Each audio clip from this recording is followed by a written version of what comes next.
여러분은 마지막으로 책을 펼쳐든 게 언제였는지 기억하시나요? 바쁜 일상 속에서 책 읽는 시간이 점점 줄어드는 건 어쩌면 당연한 일일지도 모릅니다. 하지만 중년이라는 시기는 삶의 새로운 장을 여는 기회이기도 합니다. 젊은 시절에는 미처 이해하지 못했던 깊이 있는 통찰과 지혜를 이제는 책 속에서 발견할 수 있기 때문입니다. 특히 최근 들어 책 읽기의 중요성은 더욱 강조되고 있습니다. 2025년의 독서 트렌드는 단순한 취미를 넘어 자기 성찰과 성장을 위한 필수 도구로 자리 잡았습니다. 실제로 코로나 팬데믹 이후 자기계발서와 심리학 서적의 판매량이 급증했다고 하죠. 전자책과 오디오북도 꾸준히 인기를 끌고 있는데, 이는 바쁜 현대인들이 손쉽게 독서를 즐길 수 있는 방법을 제공하고 있기 때문입니다. 책을 읽는다는 것은 단순히 지식을 쌓는 행위에 그치지 않습니다. 심리학 연구에 따르면 독서는 스트레스 수준을 낮추고 뇌 건강을 유지하며 삶의 만족도를 높이는 데 중요한 역할을 한다고 합니다. 미국 하버드 의대의 한 연구는 독서가 치매 발병 위험을 줄이는데도 효과적임을 보여줬죠. 단 몇 장의 글 속에서도 우리는 타인의 경험과 시각을 통해 스스로를 재발견하고 새로운 시야를 열 수 있는 겁니다. 중년이라는 시기는 때로는 무거운 책임과 변화의 압박으로 다가올 수 있습니다. 하지만 이 시기를 단순히 지나가는 인생의 한 단락으로 보지 않고 새로운 가능성을 탐색하는 시간으로 바꿔볼 수는 없을까요? 바로 책이 그 열쇠가 될 수 있습니다. 오늘은 중년을 더욱 의미 있고 풍요롭게 만드는데 도움을 줄 5권의 책을 소개하려고 합니다.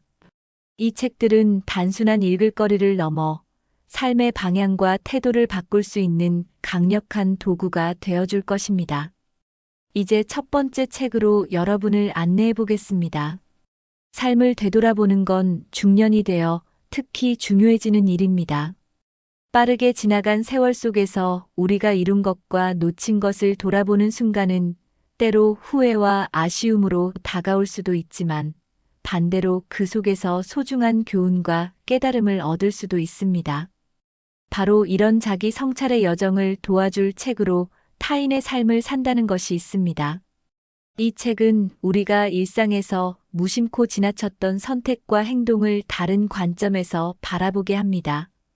저자인 올리버 버크먼은 삶을 한 걸음 떨어져서 관찰할 때 비로소 숨겨진 가능성을 발견할 수 있다고 말합니다.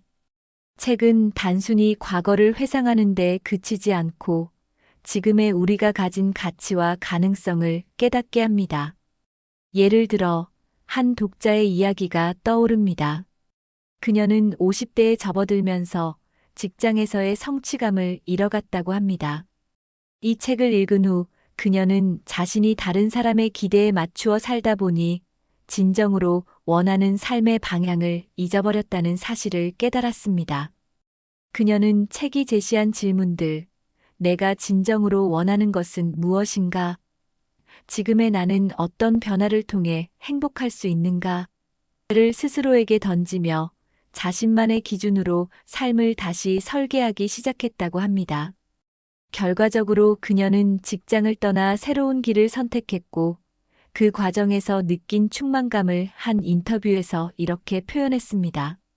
내가 선택한 삶을 살고 있다는 것만으로도 매일 아침이 기대돼요. 심리학 연구 역시 이런 자기 성찰이 중년기의 중요한 이유를 뒷받침합니다. 2024년 심리학 저널에 따르면 자신을 돌아보고 과거의 경험에서 교훈을 얻는 사람은 그렇지 않은 사람보다 삶의 만족도가 20% 이상 높아지는 것으로 나타났습니다. 이것은 단순히 과거에 좋았던 일을 떠올리는 데 그치지 않고 그것을 현재와 연결하여 새로운 목표를 세우는 과정 덕분이라고 연구진은 분석했습니다. 우리가 중년을 맞이하며 느끼는 복잡한 감정, 아쉬움, 그리고 새로운 기회에 대한 갈망은 어쩌면 모든 사람이 겪는 자연스러운 과정일지도 모릅니다.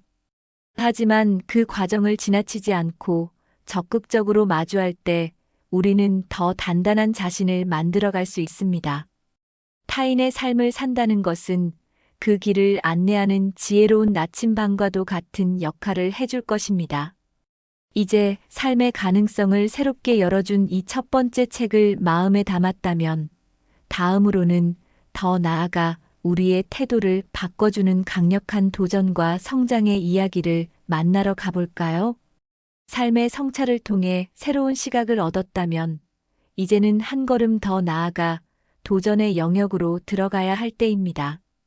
중년이라는 시기를 단지 안정과 유지의 시간으로만 여긴다면 이는 자신에게 부여된 가능성을 제한하는 것일지도 모릅니다. 이 시기는 오히려 새로운 도전과 성장이 가능하다는 것을 증명할 수 있는 시간입니다. 이를 돕는 책이 바로 라이언 홀리데이의 인생을 바꾸는 태도의 힘입니다. 이 책은 고대 스토아 철학을 기반으로 역경과 불확실성 속에서도 흔들리지 않는 태도와 끈기의 중요성을 강조합니다. 홀리데이는 우리가 선택할 수 없는 환경에 대처하는 자세야말로 인생의 질을 결정짓는 가장 중요한 요소라고 말합니다.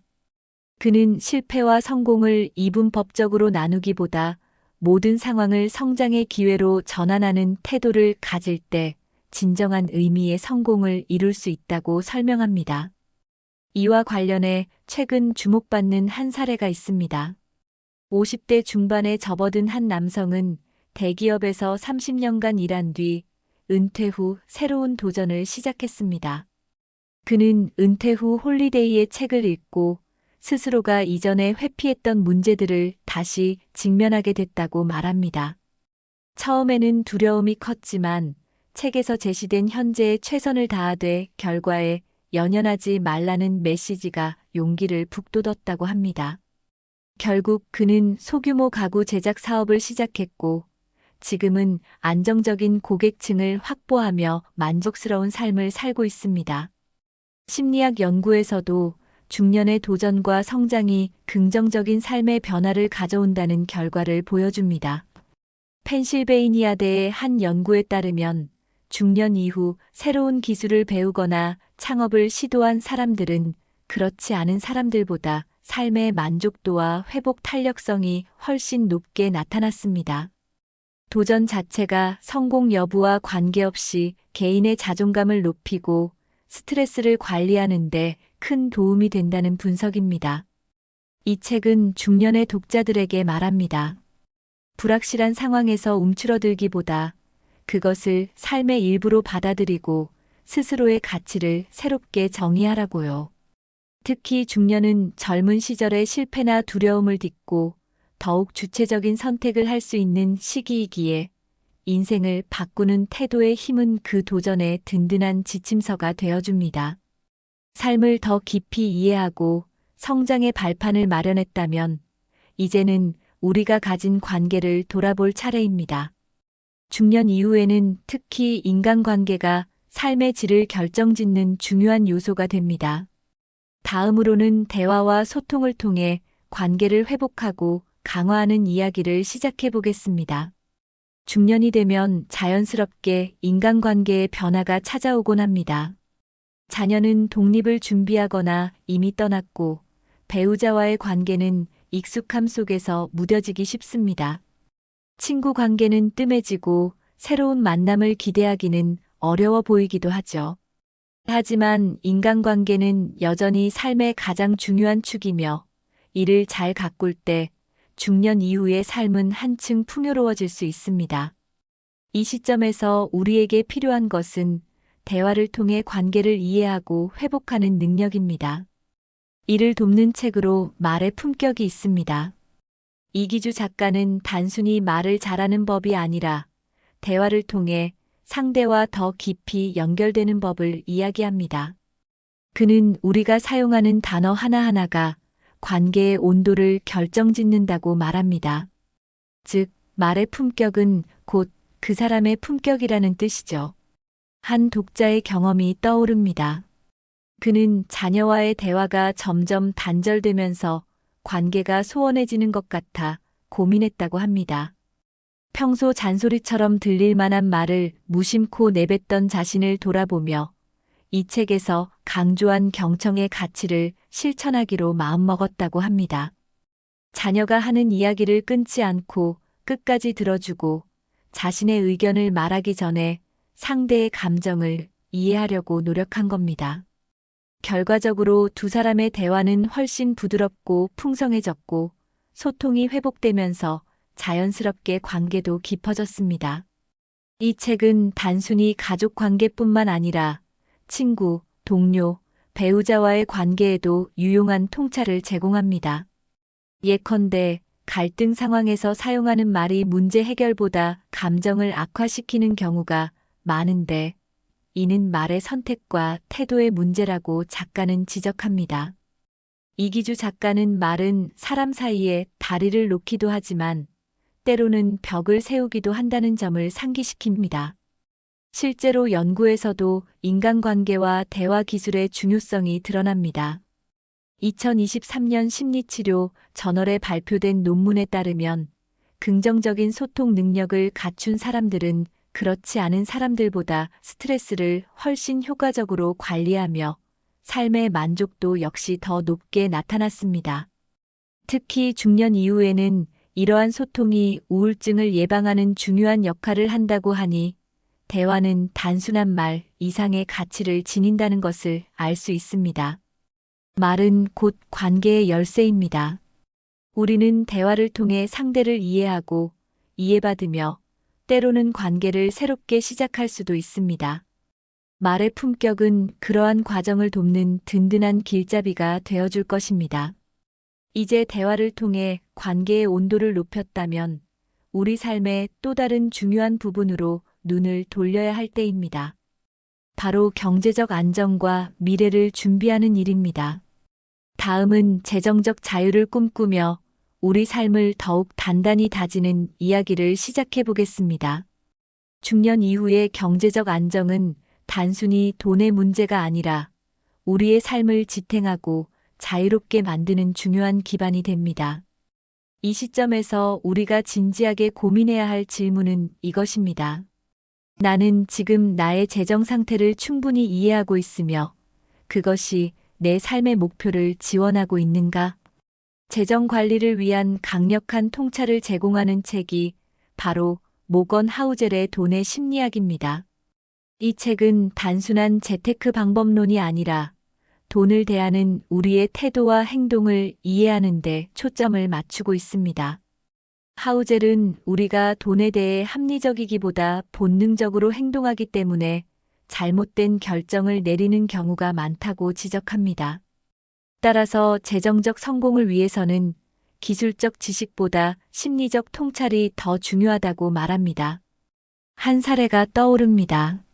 40대 후반의 한 가장은 재정적인 압박 속에서 매달 월급을 겨우 저축하는 수준에 머물러 있었습니다.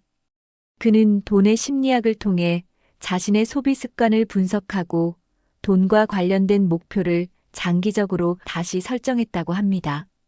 가장 큰 변화는 돈은 단지 쓰고 모으는 대상이 아니라 내가 원하는 삶을 만드는 도구라는 책의 메시지를 받아들인 것이었습니다. 이후 그는 단기적인 만족을 줄이는 대신 자녀의 교육비와 자신의 은퇴 자금을 우선시하는 재정 계획을 세웠고 10년 후 자신이 원하는 경제적 자유를 위한 구체적인 로드맵을 완성했다고 합니다. FIRE 운동 퍼넨셜 인디펜던스, 리타이 얼리라는 트렌드가 최근 각광받고 있는 것도 같은 맥락에서 이해할 수 있습니다. 많은 사람들이 단순히 부자가 되기 위해서가 아니라 삶의 자유와 선택권을 위해 돈을 모으고 있습니다. 이들은 돈의 본질을 명확히 이해하고 합리적인 투자와 절제를 통해 경제적 목표를 달성하려 합니다. 재정 관리 앱 예를 들어 민트나 유니드 어버짓 같은 도구를 활용해 재정 계획을 세우는 것도 중요한 도구로 자리 잡았습니다. 재정적 안정이 우리 삶에 미치는 영향은 연구에서도 입증됩니다. 하버드 비즈니스 리뷰에 따르면 재정적 목표를 세우고 이를 실행하는 사람들은 그렇지 않은 사람들보다 심리적 안정감과 삶의 만족도가 25% 이상 높았다고 합니다. 이는 돈이 단순히 물질적 가치를 넘어서 삶의 방향성과 심리적 안정감을 제공하는 도구임을 보여줍니다. 중년은 우리의 재정적 관점을 재설계할 수 있는 중요한 기회입니다.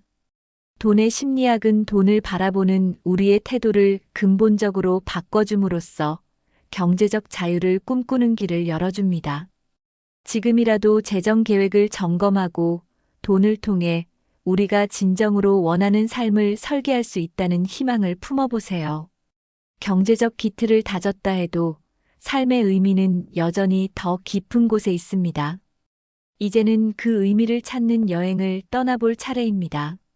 중년 이후에도 우리의 삶이 가치 있고 충만한 이유를 탐구하는 시간을 가져보겠습니다. 삶의 방향을 재정비하고 성장과 관계, 재정적 안정의 기반을 다졌다 해도 여전히 남는 질문이 있습니다. 내 삶의 궁극적인 의미는 무엇인가? 중년 이후의 삶은 물리적인 준비만으로는 완성되지 않습니다. 우리가 하는 모든 일이 결국 더 큰 의미와 연결되어야 비로소 충만함을 느낄 수 있기 때문입니다. 이제는 삶의 의미를 깊이 있게 탐구하며 우리가 걸어온 길과 앞으로 나아갈 길을 잇는 지혜를 찾아야 할 순간입니다. 이 과정에서 빅터 프랭클의 죽음의 수용소에서는 탁월한 길잡이가 되어줍니다. 이 책은 저자가 나치 강제 수용소에서 겪은 끔찍한 경험을 바탕으로 쓰여졌지만 단순한 생존의 기록이 아닙니다. 프랭클은 극한의 상황에서도 삶의 의미를 찾으려는 인간의 본능에 주목하며 이를 통해 어떻게 고통과 역경을 극복할 수 있는지를 보여줍니다. 책 속에서 프랭클은 이렇게 묻습니다. 삶이 우리에게 질문을 던질 때 우리는 어떻게 답해야 하는가? 그는 고통과 시련조차도 삶의 일부로 받아들일 때 우리는 그 속에서 의미를 발견할 수 있다고 말합니다. 예를 들어 중년을 맞아 자녀가 집을 떠난 후 느껴지는 공허함이나 은퇴 후 사회적 역할의 축소로 인해 찾아오는 상실감 같은 감정도 결국 우리가 어떻게 받아들이고 해석하느냐에 따라 새로운 시작의 에너지가 될 수 있습니다. 이 책을 읽고 깊은 깨달음을 얻은 한 독자의 사례가 떠오릅니다. 그는 사업 실패와 가족 간의 갈등으로 심리적으로 매우 힘든 시기를 보냈습니다. 그러나 죽음의 수용소에서를 통해 자신의 고통을 바라보는 시각을 바꾸게 되었고, 시련 속에서도 자신의 역할과 책임을 다시금 재정립하게 되었다고 합니다. 그는 내가 처한 상황이 의미 없다는 생각을 내려놓는 순간 그 안에서 내가 할 수 있는 일이 보였다는 말을 남겼습니다. 결국 그는 작은 비영리 단체를 설립해 같은 어려움을 겪는 사람들을 돕기 시작했습니다. 이 책에서 강조하는 로고테라피는 삶의 의미를 찾는 과정이 곧 치유라는 점을 일깨워줍니다. 이는 심리학적으로도 입증된 접근법입니다. 역경을 극복한 사람들이 공통적으로 경험하는 심리적 성장과 회복 탄력성은 고통 속에서도 스스로에게 의미를 부여할 때 더욱 강하게 나타난다고 하죠. 죽음의 수용소에서는 삶의 의미가 외부에서 주어지는 것이 아니라 우리의 선택과 태도에서 비롯된다는 사실을 깨닫게 합니다. 중년이라는 시기를 지나며 맞닥뜨리는 다양한 변화는 단지 어려움이 아니라 우리가 스스로에게 물음을 던지고 답을 찾아가는 중요한 기회가 됩니다. 우리는 지금까지 5권의 책을 통해 성찰하고 성장하며 관계와 재정, 그리고 삶의 의미를 탐구하는 여정을 걸어왔습니다. 이 5권의 책이 여러분의 중년을 한층 풍요롭고 의미 있게 만드는데 작은 씨앗이 되기를 바랍니다. 이제 이 씨앗을 어떻게 키워나갈지는 여러분의 몫입니다. 삶의 새로운 장을 여는데 이 책들이 든든한 동반자가 되어줄 것입니다. 우리는 중년이라는 시기를 맞아 5권의 책을 통해 삶의 여러 측면을 탐구해 보았습니다. 책은 단순히 정보를 얻는 수단을 넘어 우리 삶의 지침서가 될 수 있음을 다시 한번 깨닫는 시간이었습니다. 자기 성찰의 과정은 우리가 걸어온 길을 돌아보고 앞으로의 방향을 설정하는 첫걸음이 됩니다. 성장과 도전의 기회는 여전히 우리 앞에 놓여 있으며 중년은 이를 위한 가장 적절한 시기임을 보여줍니다. 관계를 돌아보고 가꾸는 일은 우리를 둘러싼 소중한 사람들과 다시 연결되게 하며 경제적 안정은 우리 삶의 실질적인 기반과 자유를 제공합니다. 마지막으로 삶의 의미를 탐구하는 과정은 우리를 진정한 충만함으로 인도합니다. 이 5권의 책은 각기 다른 메시지를 담고 있지만 결국 하나의 중요한 공통점을 말하고 있습니다. 그것은 바로 우리의 삶은 끊임없이 성장하고 변화할 수 있다는 사실입니다. 중년은 결코 완결된 시점이 아닙니다. 오히려 새로운 장을 열고 더 나은 삶을 향해 나아갈 수 있는 중요한 기회입니다. 여러분이 이 여정을 통해 얻은 통찰은 단지 책 속의 이야기에 그치지 않습니다. 우리의 일상 속에서 작게나마 실천하고 적용할 때 그것이 진정한 변화로 이어질 것입니다. 작은 성찰과 도전이 쌓이면 관계는 더 깊어지고 안정은 더욱 단단해지며 삶의 의미는 스스로에게 분명해질 것입니다. 마지막으로 책은 여전히 우리 곁에 남아있는 가장 훌륭한 동반자라는 점을 기억했으면 합니다. 언제든 다시 펼쳐볼 수 있고 필요할 때마다 새로운 영감을 줄 수 있는 책은 우리 삶에 긍정적인 변화를 가져오는 데 있어 가장 확실한 도구입니다. 중년의 여러분, 지금까지의 여정을 돌아보며 앞으로 나아갈 새로운 삶의 방향을 정해보는 건 어떨까요? 오늘 함께 나눈 이야기가 여러분의 삶에 작은 불씨가 되길 바랍니다. 그리고 이 불씨가 더 큰 빛과 열기를 만들어내어 여러분의 삶을 따뜻하고 풍요롭게 밝혀주길 진심으로 응원합니다.